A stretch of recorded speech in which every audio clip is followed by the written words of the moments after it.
I'm Megan Baker. This is InfluenceHER. Jennifer Dickquist is owner and attorney at JD Law in Pittsburgh. She joins us now to talk a little bit about what her role is in family law.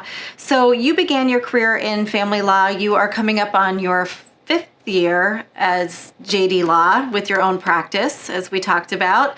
8 years in practice.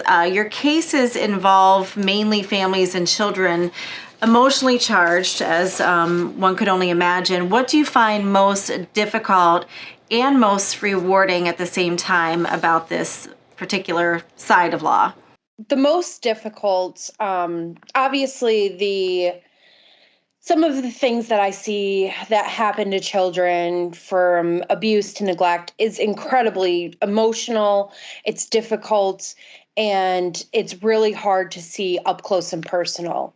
But one of the most difficult things I find is not necessarily in the abuse realm, but it is in the adult family section, with the level of pettiness between parents when they are fighting for custody and trying to resolve their divorce. And the only it kills me because the only people they're hurting is their kids, and they don't realize it.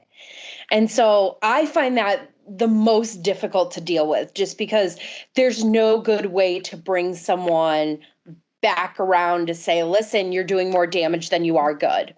So that's definitely the most difficult. The most rewarding is being there for a child who has had nobody to rely on in their life. And so when I represent children as a guardian in the foster care system, I am intimately involved with their schooling, with their mental health, with their, if they need drug and alcohol treatment. And hopefully we are able to return them to their parents, but if not, guiding them through the whole process of finding a family, being adopted, is so incredibly rewarding. And it's so wonderful to see a child find their forever family when their birth family couldn't give them what they need. And so in my office, I made it a rule that if we have an adoption that week, whoever is having the worst week goes to the adoption, so that it is a cheerful moment and brings everybody back to why they're here and why they're working.